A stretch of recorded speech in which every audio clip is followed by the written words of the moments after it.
ಯಡಿಯೂರಪ್ಪ ಆದಮೇಲೆ ಇದೀಗ ಬಿಜೆಪಿಗೆ ಇನ್ನೊಂದು ಕ್ಷೇತ್ರದಲ್ಲಿ ಬಂಡಾಯ ಸ್ಪರ್ಧೆಯ ಭಯ ಕಾಡ್ತಾ ಇದೆ. ಇವತ್ತು ಕರಡಿ ಸಂಗಣ್ಣ ಬೆಂಬಲಿಗರ ಸಭೆ ಮಾಡಿದ್ದಾರೆ.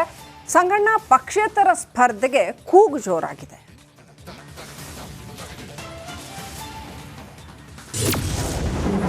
ಕೊಪ್ಪಳ ಬಿಜೆಪಿಯಲ್ಲೂ ಬಂಡಾಯದ ಭೀತಿ.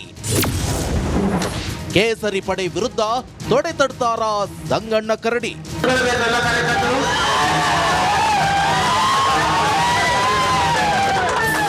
ದಿನ ಕಳೆದಂತೆ ಕೊಪ್ಪಳ ಲೋಕಸಭಾ ಅಖಾಡ ತೀವ್ರ ಕಾವು ಪಡೆದುಕೊಳ್ತಾ ಇದೆ. ಹಾಲಿ ಸಂಸದ ಸಂಗಣ್ಣ ಕರಡಿಗೆ ಬಿಜೆಪಿ ಟಿಕೆಟ್ ಮಿಸ್ ಆಗಿದ್ದು ಬೆಂಬಲಿಗರು ರೊಚ್ಚಿಗೆದ್ದಿದ್ದಾರೆ.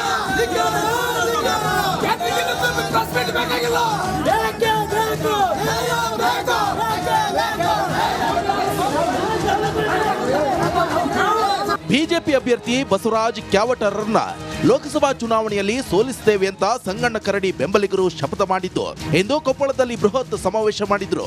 ವೇದಿಕೆಯತ್ತ ಸಂಗಣ್ಣ ಕರಡಿ ಬರ್ತಿದ್ದಂತೆ ಹೊತ್ತು ಮೆರವಣಿಗೆ ಮಾಡಿದ್ರು.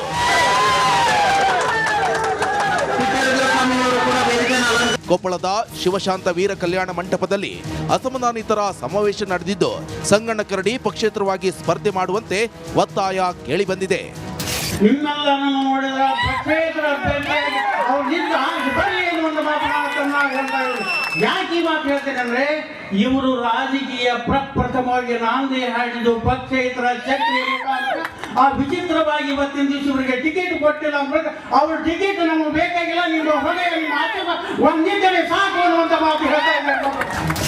ಸಮಾವೇಶದಲ್ಲಿ ಭಾಗಿಯಾಗಿದ್ದ ಕರಡಿ ಸಂಗಣ್ಣ ವೇದಿಕೆಯ ಮೇಲೆ ಭಾವುಕರಾದ್ರು. ತಾನು ರಾಜಕೀಯದಲ್ಲಿ ಹಣ ಗಳಿಸಲಿಲ್ಲ, 7 ಕೋಟಿ ಸಾಲ ಮಾಡ್ಕೊಂಡಿದ್ದೇನೆ, ನನ್ನ ಮನೆ ಮಾರಿ ಸಾಲವನ್ನ ತೀರಿಸ್ತೇನೆ ಅಂತ ಹೇಳಿದ್ರು. ಮಾವನ ಮಾತು ಕೇಳಿ ಸೊಸೆ ಮಂಜುಳಾ ಕರಡಿ ವೇದಿಕೆಯಲ್ಲೇ ಕಣ್ಣೀರು ಹಾಕಿದ್ರು.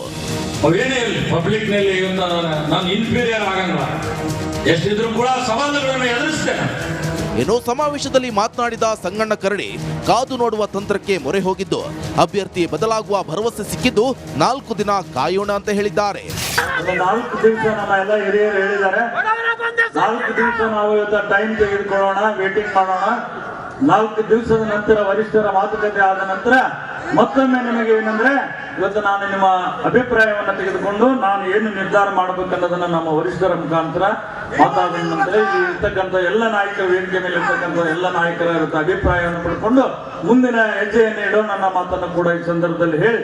ಕೊಪ್ಪಳ ಲೋಕಸಭಾ ಕ್ಷೇತ್ರದ ಬಿಜೆಪಿ ಅಭ್ಯರ್ಥಿ ಬದಲಾವಣೆಗೆ ಕರಡಿ ಸಂಗಣ್ಣ ಬೆಂಬಲಿಗರು ಪಟ್ಟು ಹಿಡಿದಿದ್ದು ಹೈಕಮಾಂಡ್ ಮನಸ್ಸು ಬದಲಿಸುತ್ತಾ ಇಲ್ಲ ಸಂಗಣ್ಣ ಪ್ರತ್ಯೇಕ ಸ್ಪರ್ಧೆ ಮಾಡ್ತಾರಾ ಕಾದು ನೋಡಬೇಕಿದೆ.